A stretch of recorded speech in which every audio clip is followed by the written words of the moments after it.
Hello everyone, welcome to जिज्ञासु online classes. जिज्ञासु online classes में आपका स्वागत है। आज हम करेंगे lecture 2 for macro economics for class 12।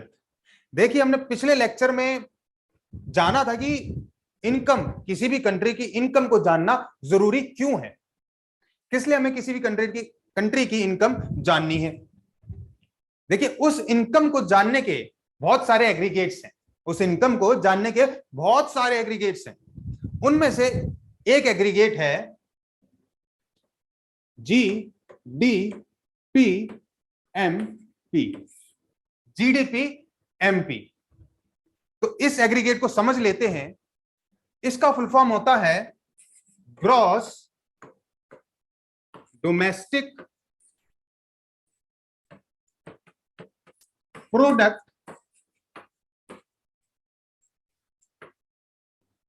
Eight market price. Gross domestic product at market price. अब हम देखेंगे कि इसमें जो हर वर्ड है उसका मतलब क्या है, और उसी की हेल्प से हम लोग बाकी एग्रीगेट्स को जानेंगे। तो सबसे पहले ले लेते हैं ग्रॉस। ग्रॉस का मतलब क्या होता है? तो सबसे पहले हम लोग क्या लेंगे? ग्रॉस। ग्रॉस का मतलब होता है टोटल। अब इसको जानने के लिए हम एक एग्जाम्पल का इस्तेमाल करेंगे, एक एग्जाम्पल का यूज करेंगे बच्चा। तो समझिए, आपके पास एक कार है पहले से। आपके पास एक कार है पहले से, जो आपने पिछले साल खरीदी थी 8 लाख की। कितने की खरीदी थी आपने? 8 लाख की। अमीर हो आप लोग, है ना। आज इस साल आपने एक और कार खरीदी। एक और कार खरीदी है आपने इस साल, जिसकी वैल्यू है 20 लाख। जिसकी वैल्यू क्या है? 20 लाख। यानी आपकी इनकम और बढ़ गई है, तो आपने एक और कार खरीद ली इस साल जिसकी वैल्यू है 20 लाख। अब मैं आपसे बोलूंगा कि आपकी वेल्थ में टोटल ग्रोथ कितनी हुई है। आपकी वेल्थ में टोटल ग्रोथ इस साल कितनी हुई है? अगर हम इस साल की बात करें तो आप बोलोगे सर 20 लाख की मैंने नई कार खरीदी है, तो मेरी वेल्थ 20 लाख बढ़ गई है इस साल। ठीक है, आपके एसेट्स जो हैं वो 20 लाख से बढ़ गए हैं इस साल। बिल्कुल सही है, ठीक है। लेकिन बच्चा, आप जो एक साल से अपनी पुरानी कार यूज कर रहे थे, उसकी वैल्यू थोड़ी ना थोड़ी तो कम हुई होगी। उसकी वैल्यू, आपके उस एसेट की वैल्यू थोड़ी ना थोड़ी तो कम हुई होगी। सपोज करते हैं इसकी वैल्यू -2 लाख कम हो गई है, तो अब ये इस साल ये 6 लाख की है। ठीक है, यानी आपका पुराने जो आपका एसेट था उसकी वैल्यू कम हुई है। जब पुराने एसेट की वैल्यू कम होती है बच्चा, उसको बोलते हैं हम लोग, क्या बोलते हैं उसको बोलते हैं डेप्रिसिएशन। क्या बोलते हैं उसको? डेप्रिसिएशन। यानी आपके एसेट की वैल्यू में कमी आ जाना, आपकी एसेट की वैल्यू कम हो जाना। तो अगर मैं बोलूं आपको कि मेरे को टोटल नहीं जानना, मेरे को नेट जानना है, मेरे को टोटल नहीं जानना, मेरे को नेट जानना है कि नेट आपकी वेल्थ की ग्रोथ कितनी हुई है, नेट आपके एसेट कितने बड़े हैं, तो आप बोलोगे सर ग्रॉस यानी टोटल माइनस आपका डेप्रिसिएशन। यानी आपने जो इस साल जो आपकी वेल्थ बढ़ाई है, उसमें से पिछले साल जो आपके एसेट्स उनकी वैल्यू अगर हम कम कर दें तो आपकी नेट वेल्थ आ जाएगी।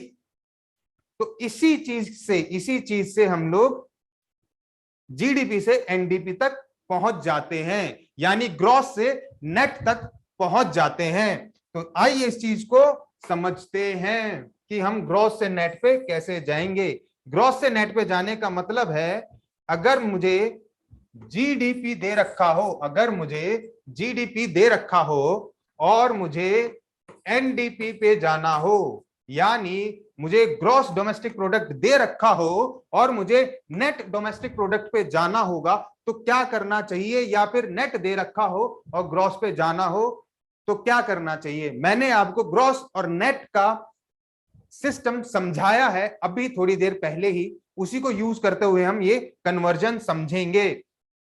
तो यहां लिख लेते हैं हम लोग, यहां लिख लेते हैं हम लोग, क्या लिखेंगे बच्चा? ग्रॉस लिखेंगे। क्या लिखेंगे?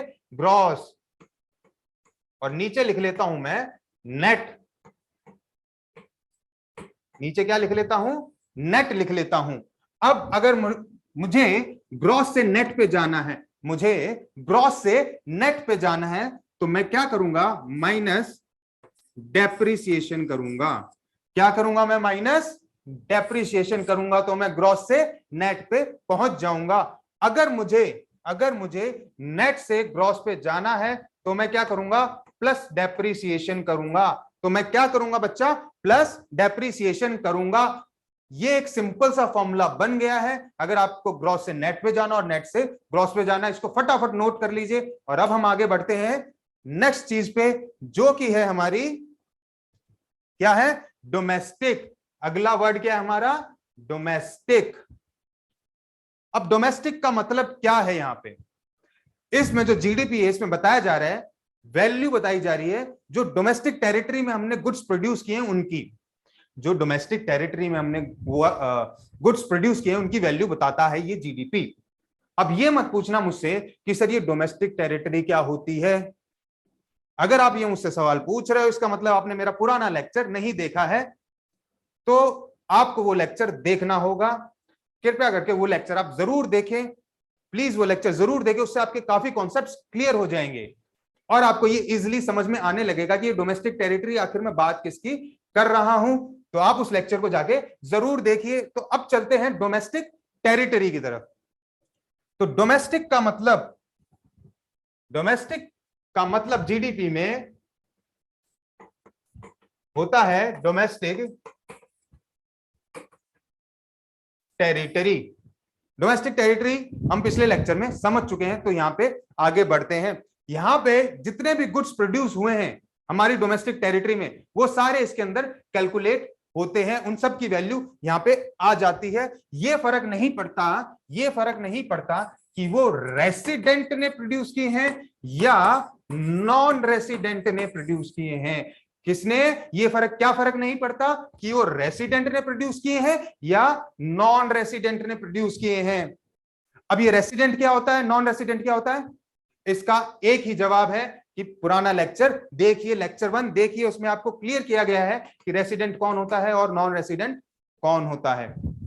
तो ये तो बात होगी डोमेस्टिक टेरिटरी में, यानी हमारे इंडिया में जो इंडिया की डोमेस्टिक टेरिटरी है उसमें कितने गुड्स एंड सर्विसेज प्रोड्यूस किए गए हैं। लेकिन जो रेसिडेंट है, जो यहाँ पे रहते हैं, जिनका इकोनॉमिक इंटरेस्ट इंडिया में है, उन्होंने कितना प्रोड्यूस किया है ये मुझे जानना हो। यानी मेरे को डोमेस्टिक की जगह नेशनल जानना हो। क्या जानना हो? नेशनल जानना हो। तो मैं क्या करूंगा? तो यहां पे देखिए रोल आता है फैक्टर इनकम का। किसका रोल आता है? फैक्टर इनकम का।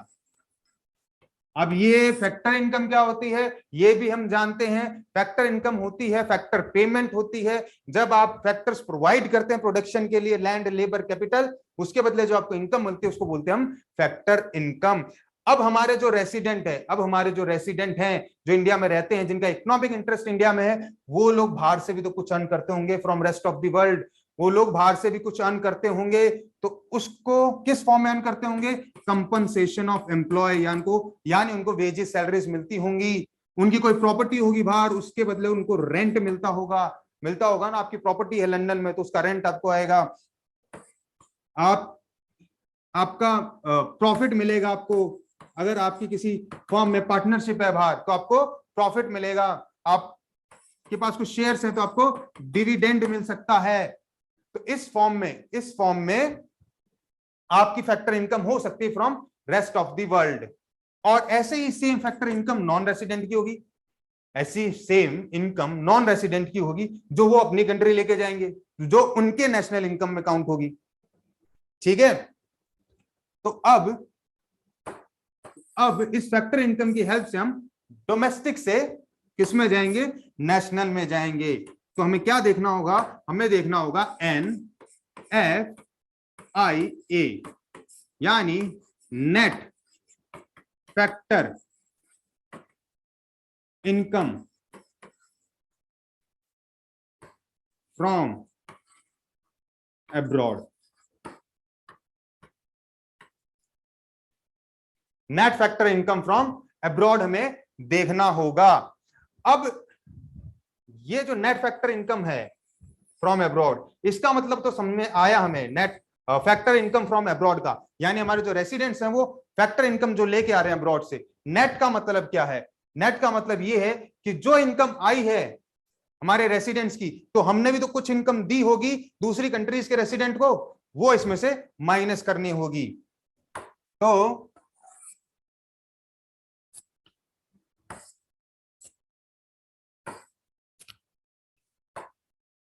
NFIA equals to factor income from abroad minus factor income to abroad. Factor income from abroad minus factor income to abroad, तो हमारी आ जाती है net factor income from abroad. अब देखिए कई बार इसकी जगह net factor income to abroad भी यूज होता है। नेट फैक्टर इनकम टू, ठीक है, क्या यूज होता है? Net factor income to abroad भी यूज होता है। अब ये कैसे आएगा भैया? आपने फैक्टर इनकम फ्रॉम अब्रॉड निकाल लिया ना, factor income from abroad minus factor income to abroad, तो net factor income from abroad हो गया। अब इसको उल्टा कर देते हैं, factor income to abroad minus factor income from abroad, factor income to abroad minus factor income from abroad, तो क्या आ जाएगा हमारा? क्या आ जाएगा हमारा?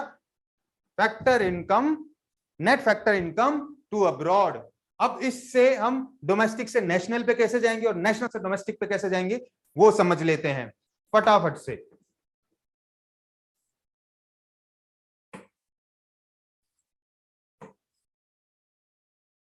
तो यहां पे लिखते हैं हम लोग डोमेस्टिक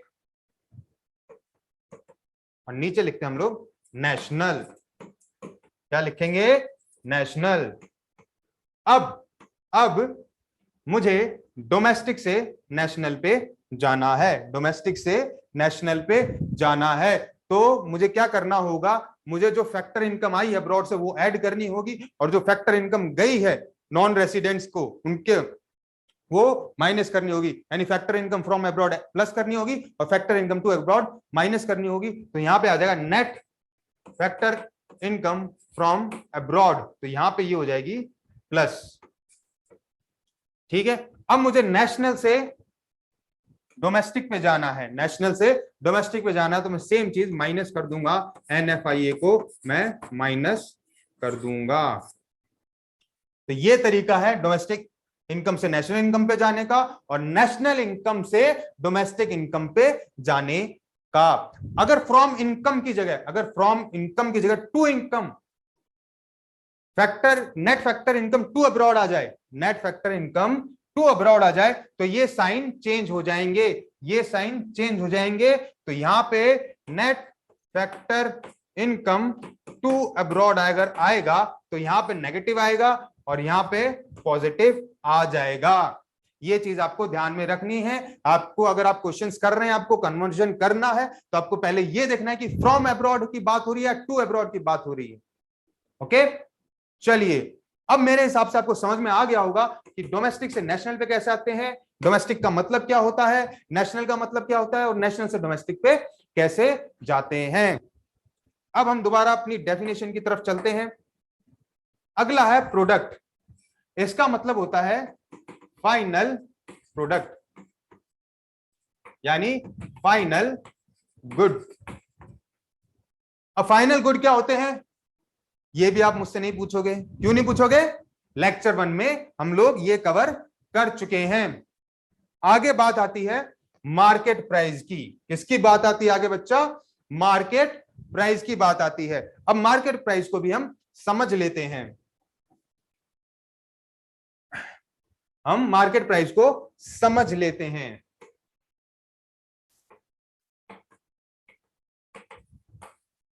अब देखिए एक एग्जांपल से उसको समझने की कोशिश करते हैं।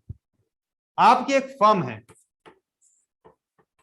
ठीक है, आप एक पेन प्रोड्यूस करते हैं। क्या प्रोड्यूस करते हैं? Pen.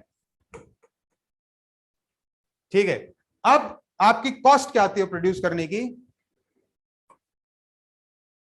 Factors of production, land, labour and capital and entrepreneurship.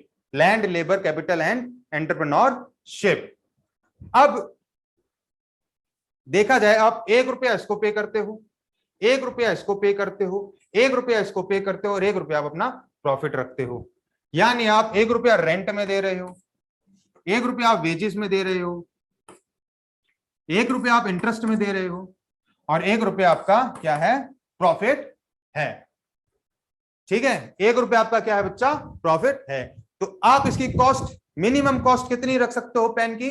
Pen की मिनिमम कॉस्ट हम रख सकते हैं 5 रुपीज। पेन की मिनिमम कॉस्ट क्या रख सकते हैं हम लोग? 5 रुपीज रख सकते हैं।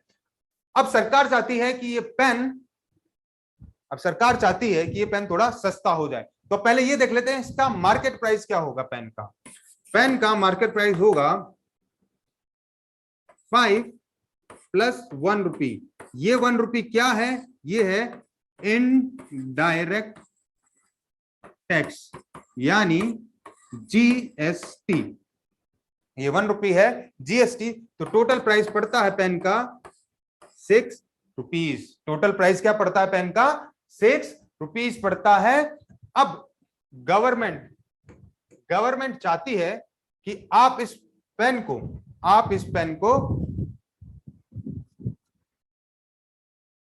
4 रुपीज में बेचो।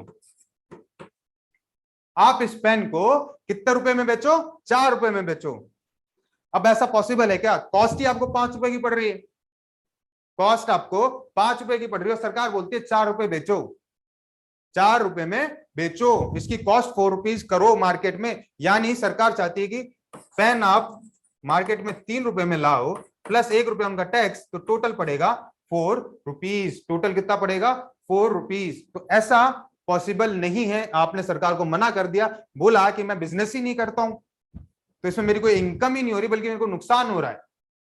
तो सरकार ने बोला ऐसी बात नहीं है, हम आपको क्या देंगे? हम आपको 2 रुपीज की क्या देंगे? सब्सिडी देंगे। 2 रुपीज की क्या देंगे बच्चा? सब्सिडी देंगे। अब सब्सिडी क्या होती है? एक ही जवाब पिछले लेक्चर में जाके देखिए। सब्सिडी सरकार देगी, आपको एक इंसेंटिव देगी कि आप इसको कम कर सके, आपको फाइनेंशियल हेल्प दे रही है 2 रुपए की। तो जब सरकार आपको 2 रुपए दे देती है तो आप इसको, आपका जो कॉस्ट 5 रुपए पड़ रहा था वो आपने इनको दे दिया है और आपको 2 रुपए और आ गए हैं, 2 रुपए और आ गए हैं आपके पास। तो आप क्या करोगे? आप उसकी कॉस्ट आप 3 रुपए रख सकते हो क्योंकि 2 रुपए सरकार दे रही है। आप, सरकार बेसिकली ये कह रही है कि लैंड और लेबर का ध्यान मैं रखती हूं, बाकी आप उसकी कॉस्ट उसके अलावा रख लो। तो वो 2 रुपए दे रही है जो आपको यहां पे करने हैं, तो आप उसको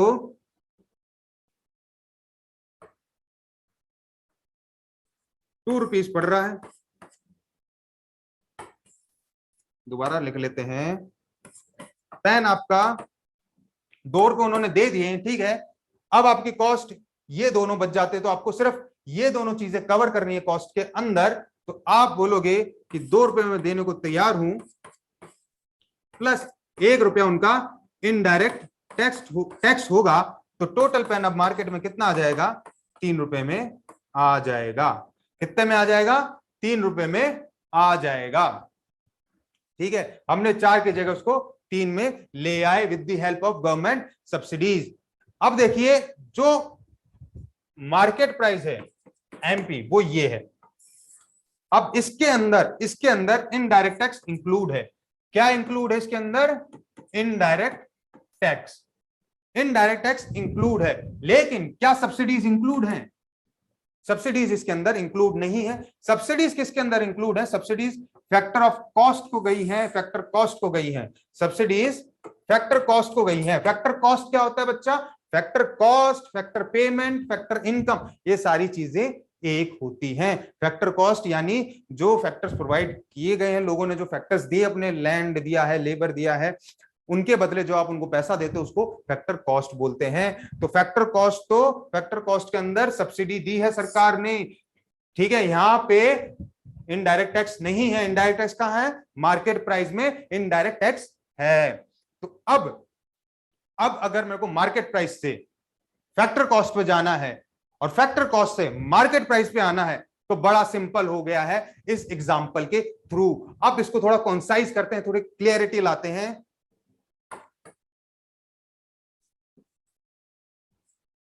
थोड़ा क्लियरिटी लेके आते हैं, इन सबको क्लियर कर देते हैं।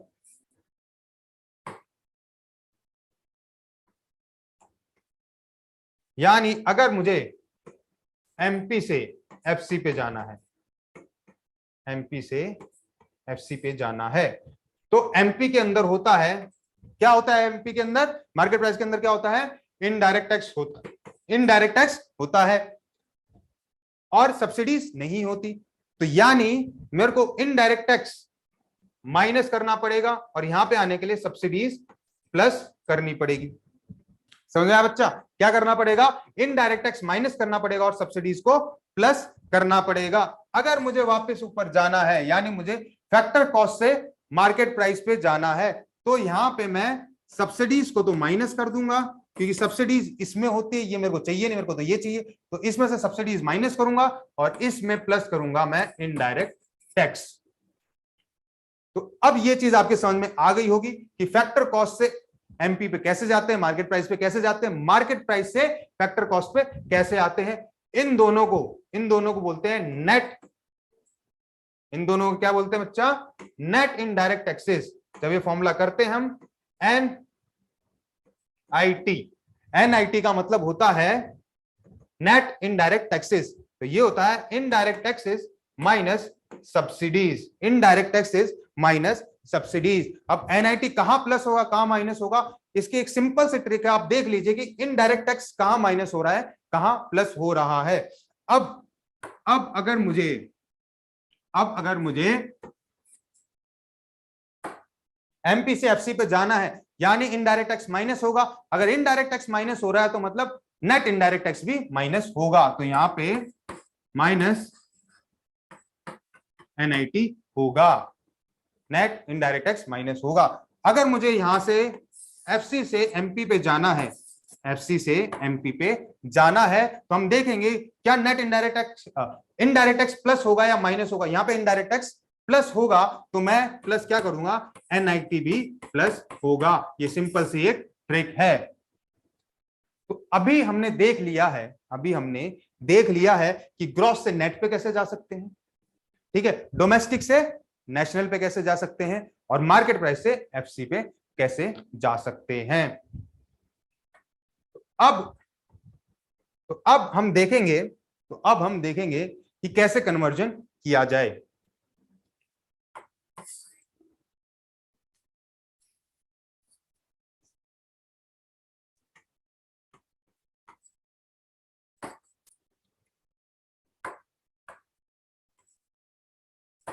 अब हम देखेंगे कि कैसे कन्वर्जन किया जाए। अगर यहां पे जीडीपी एमपी दे रखा है और मुझे जाना है, कहां जाना है, एनडीपी एमपी पे, तो मैं कैसे जा सकता हूं। यहां पे दे रखा है जीडीपी एमपी और मुझे जाना है जीएनपी एमपी पे, तो मैं कैसे जा सकता हूं।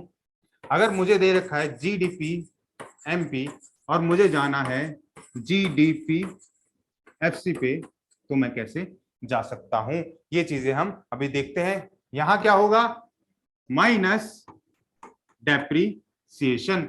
सबसे पहले हमने यही देखा, यहां डोमेस्टिक से नेशनल पे जाना है तो प्लस एनएफआईए, ठीक है, हमें एमपी से एफसी पे जाना है, यानी मार्केट प्राइस से फैक्टर कॉस्ट पे जाना है। अब मार्केट प्राइस के अंदर इनडायरेक्ट टैक्स होता है लेकिन फैक्टर कॉस्ट के अंदर नहीं होता, तो हमें इनडायरेक्ट टैक्स माइनस करना है, यानी एनआईटी भी माइनस होगा, नेट इनडायरेक्ट टैक्स भी माइनस होगा। ठीक है, ये चीज आप लोगों के समझ में आ गई। अब मैं एक जीडीपी से एनएनपीएफसी पे जाता हूं, यानी सारी चीजें चेंज करते हैं, सारी चीजों का कन्वर्जन करते हैं। एनएनपीएफसी मतलब होता है नेशनल इनकम, और जीडीपीएफसी को हम लिख सकते हैं जीडीआई। जीडीपीएफसी को हम लिख सकते हैं GDI, gross domestic product at factor cost को लिख सकते हैं हम ग्रॉस डोमेस्टिक इनकम। एफसी जहां पे आ गया, फैक्टर कॉस्ट जहां पे आ गया, फैक्टर कॉस्ट का मतलब आपको पता है फैक्टर इनकम होती है, फैक्टर पेमेंट होती है, और जहां फैक्टर्स की इनकम की बात आई तो वो इनकम ही बन जाएगा, उसको क्या लिख सकते हैं हम, ग्रॉस डोमेस्टिक इनकम लिख सकते हैं।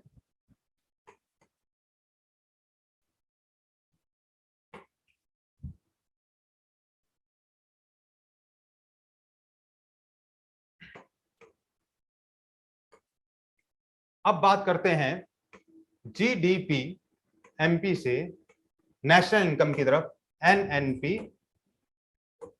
एफसी की तरफ। ठीक है,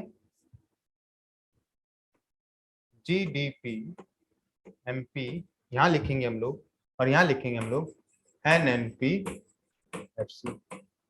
अब सबसे पहले मेरे को जी से ग्रॉस से नेट पे जाना है, तो मैं क्या करूंगा, माइनस डेप्रिसिएशन करूंगा। ठीक है, क्या करूंगा बच्चा, माइनस डेप्रिसिएशन करूंगा। अब डी से मेरे को जाना है, डोमेस्टिक से जाना है नेशनल की तरफ, तो डोमेस्टिक से नेशनल की तरफ जाने के लिए हम लोग क्या करते हैं, plus net factor income from abroad plus करते हैं। अगर net factor income to abroad दे रखी है तो हम उसको माइनस करेंगे। अब एमपी से मेरे को जाना है एफसी पे, तो एमपी में इनडायरेक्ट टैक्स होते हैं, एफसी में नहीं होते हैं, तो अगर हम इनडायरेक्ट टैक्स माइनस कर रहे हैं तो हम नेट इनडायरेक्ट टैक्स भी माइनस कर रहे हैं, माइनस एनआईटी। तो इस सिंपल से चीज हम कैसे भी किसी भी जीडीपी से या एनएनपी से उल्टे भी हम ऐसे आ सकते हैं जीडीपी की तरफ। मेरे हिसाब से आपको एक एग्रीगेट से दूसरे एग्रीगेट तक पहुंचने में कोई दिक्कत अभी आनी नहीं चाहिए। हमने सारे कॉन्सेप्ट लगभग क्लियरली समझ लिए हैं। ठीक है, अगर आपको अभी भी हो सकता है पहली बार में समझना है तो बार बार देखिए ना, आप ही के लिए तो है ये वीडियो, आप ही के लिए है ये वीडियो, बार बार देखिए, एक बार दो बार, बार बार देखिए। मेरे हिसाब से पहली बार में ही आपको समझ में आ जाएगा, बड़ा इजी सा कॉन्सेप्ट है। अब ये चीज तो समझ में आ गई कि एक एग्रीगेट से दूसरे एग्रीगेट पे हम कैसे जाते हैं। तो अब बात करती है कैलकुलेशन की। किसकी बात है अब, कैलकुलेशन की बात है बच्चा, कि हम कैलकुलेट कैसे करें जीडीपी, है ना। जीडीपी एग्रीगेट तो हम चेंज कर लेंगे, बट एग्रीगेट भी तो आना चाहिए, जीडीपी एमपी भी तो आना चाहिए, वो कैसे निकालेंगे, उसी की तरफ चल रहे हैं। देखिए, हमने इकोनॉमी को समझा था, एक बार और फिर से रिवाइज कर लेते हैं। आपकी एक फर्म है, ठीक है, वो पेन प्रोड्यूस करती है। ठीक है, पेन को प्रोड्यूस करने के लिए लैंड लगता है, लेबर लगता है, कैपिटल लगता है, और एंटरप्रेन्योरशिप लगती है। ठीक है, ये सारी चीजें लगती हैं। अब पेन का जो प्राइस है, पेन का जो प्राइस है वो है 5 रुपीज। तो यानी इससे हम ये भी समझ सकते हैं कि जो इनका कॉस्ट आएगा वो 5 रुपए होगा, मिनिमम 5 रुपए तो होगा ही होगा इनका कॉस्ट। एक सॉरी, पेन का प्राइस है, हम लोग पेन का प्राइस क्या लेंगे, हम लोग पेन का प्राइस 4 लेंगे। पेन का प्राइस हम लोग 4 लेंगे। ठीक है, तो अब लैंड का 1 रुपया, लेबर का 1 रुपया, कैपिटल का 1 रुपया, और एंटरप्रेन्योर का 1 रुपया, यानी अब मिनिमम 4 रुपए में, 4 रुपए में आप ये चीज प्रोड्यूस कर सकते हो। ठीक है, 4 रुपए में आप ये चीज प्रोड्यूस कर सकते हो। तो ये जो प्रोडक्ट है इसका प्राइस है 4 रुपए, वही इक्वल टू है किसके, फैक्टर कॉस्ट के, यानी फैक्टर इनकम के, यानी फैक्टर पेमेंट के। और यही 4 रुपए हाउस होल्ड यानी owner of factor of payment, household खर्च करेगा as an expenditure to buy goods and services. ठीक है, ये चीज समझ में आ गई आपके। तो अब हम देखेंगे कि हमारा प्रोडक्शन जो है गुड्स एंड सर्विसेज का वो इक्वल टू है फैक्टर इनकम के, और वही चीज इक्वल है हमारे कंजम्पशन एक्सपेंडिचर के। ठीक है, ये सिंपल सी चीज समझ में आ गई। अब यही चीज हम लोग अप्लाई करने वाले हैं टू फाइंड या टू मेजर नेशनल इनकम या जीडीपी एमपी निकालने के लिए। अब देखिए, पहले मेथड से हम लोग जिसको बोलते हैं प्रोडक्शन, उससे निकालेंगे हम लोग जीवीए, ग्रॉस वैल्यू एडेड। ठीक है, वैल्यू एडेड मेथड से हम लोग पहले निकालेंगे जीडीपी, फिर हम लोग इनकम मेथड से निकालेंगे, फिर हम लोग एक्सपेंडिचर मेथड से निकालेंगे। ठीक है, तो चलिए समझ लेते हैं पहले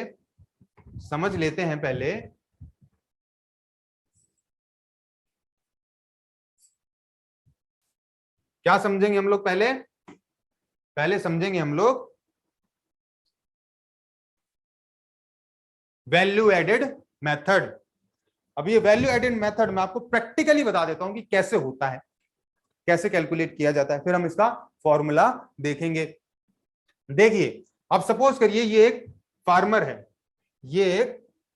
है, सपोज करिए ये एक फार्मर है, और ये फार्मर बिना किसी चीज से, यानी बिना कोई इनपुट लिए, बिना कुछ चीज खरीदे, बिना कोई इन्वेस्टमेंट के 100 रुपए के वीट उगा देता है। यानी इसके पास सीड्स थे, इसने seeds with the help of बारिश या फिर पानी, इन्होंने सिर्फ सीड्स डाले और वो 100 रुपए की फूड क्रॉप, 100 रुपए के वीट हो गए हैं इसके पास। तो इसने ये 100 रुपए के वीट सेल किए किसको, फार्मर ने 100 रुपए के वीट सेल किए फ्लावर मिल को, इसने 100 रुपए के वीट सेल किए। अब फ्लावर मिल वाले ने इसी को, वीट को फ्लावर में बदल के 200 रुपए का बेचा किसको, बेकर को। ठीक है, इसी वीट को फ्लावर मिल वाले ने फ्लावर में बदल के बेचा किसको, बेकर को। अब बेकर ने इसी फ्लावर को यूज करके ब्रेड बनाई और 400 रुपए में बेच दी। ठीक है, उसने कितने बेच दी, 400 रुपए में उसने वो ब्रेड बेच दी। अगर हम टोटल आउटपुट देखें, तो फार्मर का आउटपुट 100 रुपीज प्लस फ्लावर मिल का आउटपुट 200 रुपीज प्लस बेकर का आउटपुट 400, टोटल हो गया हमारा 700 रुपीज। तो टोटल आउटपुट जो हो गया 700 रुपीज। लेकिन क्या 700 रुपए की चीज बनी है, क्या 700 रुपए की वैल्यू की कोई चीज हमने बनाई है कंट्री के अंदर, नहीं बनाई है। चीज तो 400 रुपए की ही बनी है ना, ब्रेड का जो फाइनल कंजम्पशन, जो फाइनल प्रोडक्ट है वो तो 400 का ही है। तो यानी ये कैलकुलेशन तो गलत हो गई। तो अब हम सिर्फ वैल्यू एडेड देखेंगे कि फार्मर ने कितने की वैल्यू ऐड की, फार्मर ने ऐड की है वैल्यू, कितने की ऐड की है वैल्यू, फार्मर ने 100 रुपीज की। फ्लावर मिल वाले ने कितने की वैल्यू ऐड की है, 100 रुपीज की। 100 का उसका पड़ा, उस पे उसने 200 का बेचा, 200 का बेचा, तो उसने 100 रुपए की वैल्यू ऐड की है। और बेकर ने कितने की वैल्यू ऐड की है, 200 की वैल्यू ऐड की है। यानी उसका जो रॉ मटेरियल था वो 200 रुपए का था, और उसने ब्रेड जब बनाई उसको बेचा 200 रुपए बेचा, तो टोटल वैल्यू ऐड उसने 200 की है। तो अगर हम टोटल वैल्यू ऐड देखें सिर्फ इस इकोनॉमी में जिसमें 3 लोग हैं सिर्फ, तो हमारी ग्रॉस वैल्यू एडेड आ जाएगी 400 रुपीज। कितनी आ जाएगी, 400 रुपीज आ जाएगी। कितनी आ जाएगी, 400 रुपीज आ जाएगी। फार्मर ने 100 रुपए की वैल्यू ऐड की है, फ्लावर मिल वाले ने भी 100 रुपए की वैल्यू ऐड की है, बेकर ने 200 रुपए की वैल्यू ऐड की है। तो ग्रॉस वैल्यू एडेड आ गया हमारा 400 रुपीज, और 400 का ही हमारा फाइनल प्रोडक्ट है। तो इस मेथड को जब हम वैल्यू एडिशन देखते हैं कि हर प्रोडक्शन यूनिट ने कितनी वैल्यू ऐड की है, इसी मेथड को हम लोग बोलते हैं ग्रॉस वैल्यू एडेड मेथड। क्या बोलते हैं इसको हम लोग, ग्रॉस वैल्यू एडेड मेथड। तो इसका फॉर्मूला क्या है बच्चा, इसका फॉर्मूला सिंपल सा है, देख लेते हैं अभी।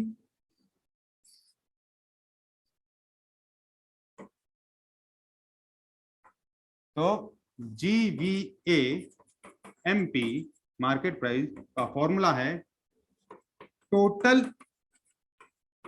आउटपुट जो हमने निकाला था पिछले एग्जांपल में 700 रुपीज माइनस इंटरमीडिएट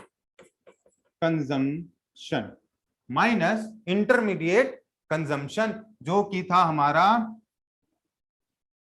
300 रुपीज का। कैसे था इंटरमीडिएट कंजम्पशन 300 रुपीज का? फ्लावर मिल वाले के लिए 100 रुपीज का इंटरमीडिएट था जो व्हीट उसने खरीदे थे, और बेकर के लिए इंटरमीडिएट था 200 का फ्लावर जो उसने फ्लावर मिल से खरीदा था। तो 300 टोटल हमारा इंटरमीडिएट कंजम्पशन हो गया। तो जीवी आ गया हमारा 400 रुपीज। कितना आ गया हमारा? 400 रुपीज। तो ये होता है जीवीए ग्रॉस वैल्यू एडेड का फॉर्मूला। ठीक है, अब देखिए ये जो टोटल आउटपुट है इसका भी आपको फॉर्मूला मिलेगा। या ये सीधा टोटल आउटपुट ना दे रखा हो, टोटल आउटपुट ना दे रखा हो तो टोटल आउटपुट निकालने का फॉर्मूला होता है sales plus change in stock. Sales plus change in stock यानी जो आपकी सेल्स हुई है, भाई जो आप सामान सारा बना रहे हो जरूरी थोड़ी ना है वो सारा का सारा बिक जाए, कुछ इन्वेंटरी भी तो जाएगा, तो वो चेंज इन स्टॉक में आ जाएगा और सेल्स तो आपका हो ही गया। ठीक है, तो ये जो सेल्स है, जो चेंज इन स्टॉक है, इसका फॉर्मूला होता है closing stock minus opening stock. ठीक है, इसका ये चेंज इन स्टॉक का ये फॉर्मूला होता है। अब देखिए ये तो आ गया हमारा टोटल आउटपुट निकालने का। अब ये सेल्स अगर आपको डोमेस्टिक में दे रखी है, डोमेस्टिक सेल्स दे रखी है, डोमेस्टिक सेल्स दे रखी है, तो आप इसमें एक्सपोर्ट ऐड करेंगे। और अगर सिर्फ सेल्स दे रखी है, सिर्फ सेल्स दे रखी है और एक्सपोर्ट भी दे रखा है, तो आपको एक्सपोर्ट से कोई लेना देना नहीं है, आपको सिर्फ सेल्स की ही वैल्यू रखनी है। यानी अगर सेल्स दे रखी है आपको, जब सपोज करिए 1000 रुपीज दे रखा है आपको सेल्स और एक्सपोर्ट दे रखा है 200 रुपीज, तो ये एक्सपोर्ट इसी का पार्ट है, आपको अलग से ये ऐड करने की जरूरत नहीं है। अगर सेल्स डोमेस्टिक सेल्स दे रखे तो आपको एक्सपोर्ट ऐड करना पड़ेगा। ठीक है, एक चीज ये समझ में आ गई हमें कि कैसे निकालते हैं हम लोग।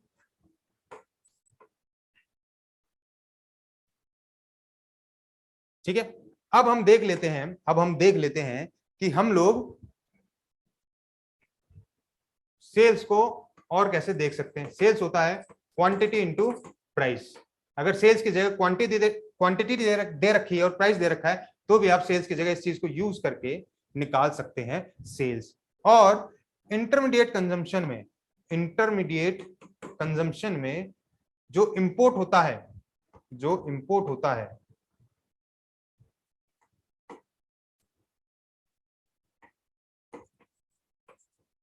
वो इंक्लूडेड होता है। क्या होता है? इंक्लूडेड होता है। अगर आपको purchase of domestic raw material दे रखा है, purchase of domestic raw material दे रखा है, तब तो आप इंपोर्ट ऐड करेंगे, अगर सिर्फ इंटरमीडिएट कंजम्पशन की बात हो रही है तो आप इंपोर्ट ऐड नहीं करेंगे। अब एक और चीज हम इसमें सीख लेते हैं। देखिए 3 तरह के सेक्टर होते हैं, primary sector, secondary sector and tertiary sector. 3 तरह के सेक्टर होते हैं, प्राइमरी, सेकेंडरी, टर्शियरी। तो इनके जीवीए को जीवीए एमपी और जीवीए एमपी, इन तीनों को प्लस करेंगे तो हमारा आ जाएगा जीडीपी एमपी।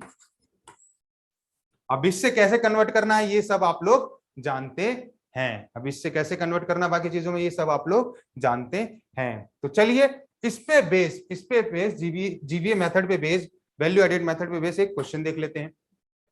ठीक है, डोमेस्टिक सेल्स बाय फर्म है और एक्सपोर्ट बाय फर्म है। अगर ये सिर्फ सेल्स होता, जीवीए का फॉर्मूला क्या होता है, वैल्यू एडेड ही निकालना है अपने को।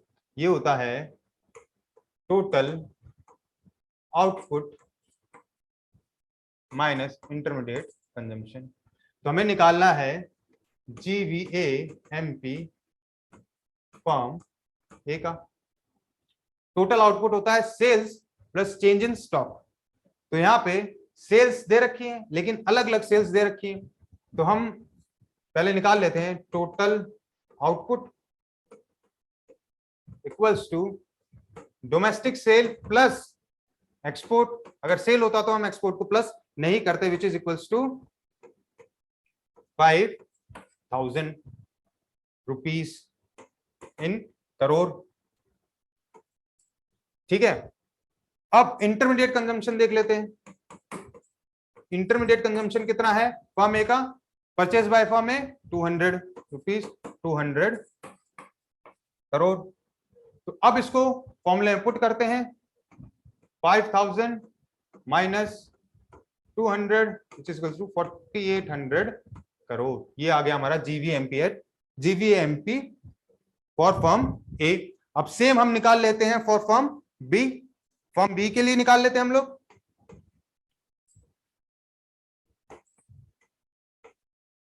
फर्म बी के लिए निकाल लेते हैं, तो वही formula GVMP total output minus intermediate consumption.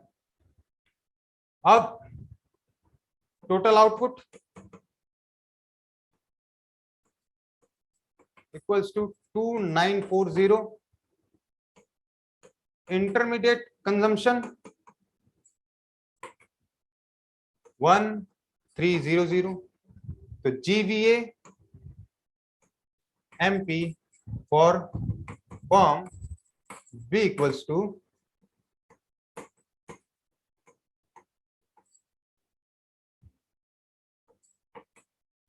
2940 minus 1300, तो ये आ गया 0463। ठीक है, तो ये एक क्वेश्चन हमने सॉल्व कर लिया है। अगले लेक्चर में हम लोग देखेंगे कि हम इनकम मेथड से कैसे फाइंड करेंगे, फिर देखेंगे हम एक्सपेंडिचर मेथड से कैसे फाइंड करेंगे अगले लेक्चर में, और कुछ न्यूमेरिकल्स करेंगे। तो चलिए मिलते हैं अगले लेक्चर में। होप यह लेक्चर आपको पसंद आया होगा, आपने एंजॉय किया होगा। Thank you.